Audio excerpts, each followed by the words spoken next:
नमस्कार दोस्तों, आप सभी का स्वागत है हमारे YouTube channel Ashok Chawla education पर। दोस्तों, आज हम मिल रहे हैं एक और नई पाठ्य योजना के साथ, जो कि सामाजिक विज्ञान की पाठ्य योजना की, और जिसका प्रकरण रहेगा राज्य सरकार यानी स्टेट गवर्नमेंट, जिसका प्रकरण जो शीर्षक रहेगा।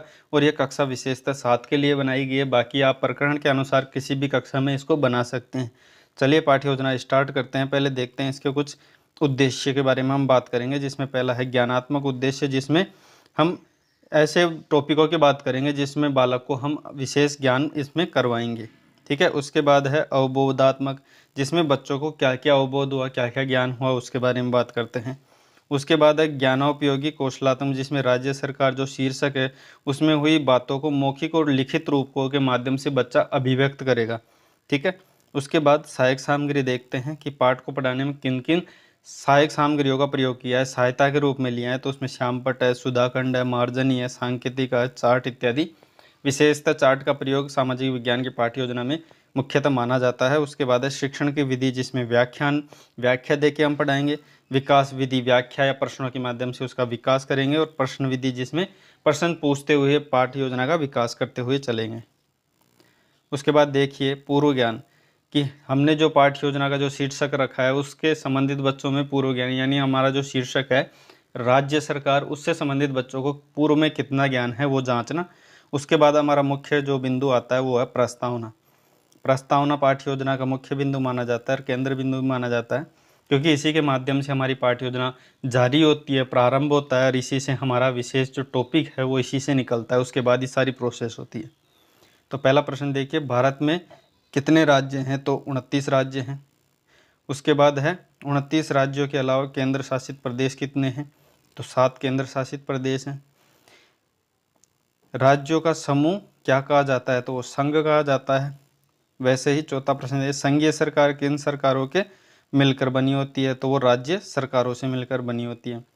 उसके बाद अंतिम प्रश्न देखिए, राज्य सरकार के बारे में आप क्या जानते हैं? तो बच्चे, ऐसा नहीं है कि कुछ नहीं जानते, तो अपनी कक्षा के स्तर देखते हुए कुछ बताएंगे, और जब नहीं बता पाएंगे तो हम इसका उद्देश्य कथन करेंगे कि आज हम राज्य सरकार जो हमारा अध्याय 12 है, बाकी आपके अनुसार जो आपके जैसे कक्षा में 8 या 9 में जिस भी कक्षा में ये चलता है पाठ, तो उस पाठ को लिखते हुए इंगित करते हुए आप बताएंगे कि आज हम राज्य सरकार जो हमारा विषय है उसके बारे में विशेष चर्चा करेंगे या इसके बारे में आज जानेंगे। उसके बाद आता है प्रस्तुतिकरण, मुख्य बिंदु, पाठ्य वस्तु, जिसके मध्य हम क्या है कि पाठ जब वो कहने स्टार्ट करते हैं तो हम तो क्या पहले जैसे संस्कृत की हो, हिंदी की पाठ्य योजना या अदर किसी की पाठ्य योजना होते हैं उसमें तो क्या है हम डायरेक्ट स्टार्ट करते हैं, यानी प्रस्तुतिकरण कर देते हैं। जिसमें जैसे कि हिंदी की मान लो तो उसमें आदर्श वाचन कर देते हैं। ठीक है, यानी अध्यापक कथन स्टार्ट कर देते हैं। लेकिन सामाजिक की पाठ्य योजना में अध्यापक कथन यानी कुछ पढ़ाने से पहले पढ़ाने से संबंधित कुछ और प्रश्न किए जाते हैं, जिसे विकासात्मक प्रश्न किए जाते हैं, जिसमें 4 से 5 या 2 या 3 भी कर सकते हैं। इसमें विकास यानी पाठ का विकास करने के लिए और भी थोड़ा विकास करें ताकि बच्चे को अच्छे से स्पष्ट हो जाए। तो भारत में कितने केंद्र शासित प्रदेश हैं? तो वो 7 हैं। केंद्र शासित प्रदेशों में कानून बनाए कि कौन बनाता है? तो वो केंद्र सरकार ही बनाती है। उसके बाद तीसरा प्रश्न, केंद्र सरकार के विषयों के लिए कौन सी सूची होती है? तो केंद्रीय सूची। ठीक है, केंद्रीय सूची को किसको कहते हैं? तो केंद्रीय सूची संघ सूची को भी कहते हैं। संघ सूची के बारे में आप क्या जानते हैं? संभावित उत्तर हो जाएगा। उसके बाद हमारा मुख्य बिंदु यानी जो संघ सूची है वो स्टार्ट होगा, और इसमें अध्यापक कथन के माध्यम से अध्यापक जो भी कुछ बच्चों को पढ़ाना चाहता है वो बच्चों के सामने पहले पूरा पढ़ाएगा, पूरा प्रस्तुत करेगा। जिसमें ये चार्ट के माध्यम से, देखिए दोस्तों, ये एक चार्ट बनाने के बाद बच्चों के सामने प्रस्तुत करते हैं। यानी जैसा कि मैंने कहा कि सामाजिक की पाठ्य योजना में चार्ट या मानचित्र या फिर मॉडल का प्रयोग करना विशेषतः माना जाता है। तो इसमें एक चार्ट के माध्यम से बच्चों के सामने ऐसा प्रस्तुत करेंगे, और जब ये प्रस्तुत हो जाएगा उसके बाद 2 या 3 क्वेश्चन हम बोध प्रश्न की बच्चों में हमने जो टॉपिक या पढ़ाया है बिंदु उसके बारे में कितना ज्ञान हुआ, ऐसे 2 प्रश्न करेंगे।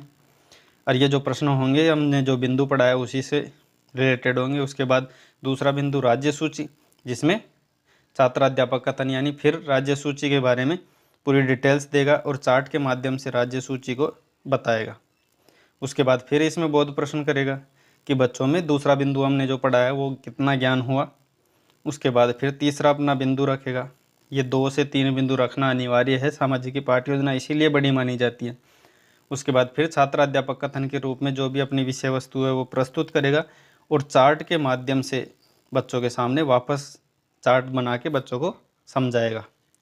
उसके बाद होता है सेम प्रोसेस बोध प्रश्न। जब तीसरा बिंदु पढ़ा दिया तो वो कितना समझ में आया इसके लिए फिर बोध प्रश्न करेगा 2 या 3 प्रश्न। उसके बाद है अभ्यास प्रश्न एवं श्याम पट सारांश। इसको श्याम पट सारांश इसीलिए कहते हैं क्योंकि बच्चों का सामने क्या है कि ब्लैक बोर्ड के माध्यम से वहाँ पे सारांश रूप में समझाया जाता है, यानी बच्चे से पूछा जाता है, बच्चे ने बता दिया, बहुत अच्छी बात है, नहीं बता पाए तो उसी समय उसका समाधान क्रिया श्याम पट पर यानी ब्लैक बोर्ड पर बताया जाता है। तो इसमें भी 3 से 4 क्वेश्चन रखे जाते हैं। उसके बाद है मूल्यांकन। मूल्यांकन में 4 से 5 प्रश्न आप रख सकते हो जिसके माध्यम से संपूर्ण पाठ यानी तीनों बिंदु हमने इसमें पढ़ाए वो तीनों का विस्तार आ जाए, ऐसे प्रश्न इसमें रखने होते हैं। इसमें अभ्यासदबी, रिक्त स्थान, सत्य असत्य या फिर वन लाइनर इत्यादि प्रश्न इसमें रखने होते हैं। जिसमें पहला प्रश्न देखिए, द्वितीय सूची है तो वो कौन सी है, जिसमें राज्य सूची कही जाती है। उसके बाद दूसरा प्रश्न, सरकारों की शक्तियों को प्रमुख कितनी शक्तियों में बांटा गया है, तो वो 3 शक्तियों जिसमें केंद्र सूची, राज्य सूची, तय संघ सूची रखा गया है, जिसे समवर्ती सूची भी कहते हैं तीसरी। उसके बाद देखिए रिक्त स्थान संबंधित हर प्रकार के प्रश्न इसमें रखना जरूरी है। तृतीय सूची कहलाती है तो वो कौन सी से कहलाती है, तो वो समवर्ती दोनों का मिक्स। उसके बाद है केंद्र सरकार बनाती है तो वो क्या बनाती है, कानून बनाती है। उसके बाद अवबोधात्मक प्रश्न देखिए, संघ सूची किसे कहते हैं, वर्णन कीजिए।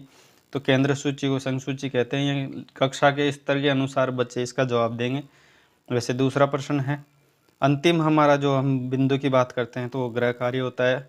और गृह कार्य में ऐसा प्रश्न रखना अनिवार्य है जिसमें बच्चों का कंप्लीट पार्ट का पूरा सार आ जाए, ऐसा प्रश्न बच्चों को देते हैं। जैसे सरकार की शक्तियों का बंटवारा कितने प्रकार की सूचियों में किया गया है, नाम लिखकर संक्षिप्त में लिख कर लाए, यानी तीनों टॉपिक भी इसमें आ जाएंगे और बच्चा इसको अच्छे से समझते हुए लिख के भी लाएगा।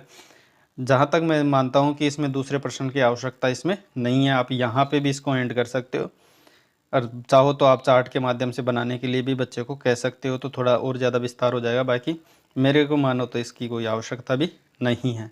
हाँ तो दोस्तों, मैं आशा करता हूँ कि ये वीडियो आपको पसंद आया होगा। और अब वीडियो अगर अच्छा लगा हो तो इसको लाइक करना और अपने तमाम दोस्तों में इसको शेयर भी करना। और वीडियो देखने के लिए आपका बहुत बहुत धन्यवाद।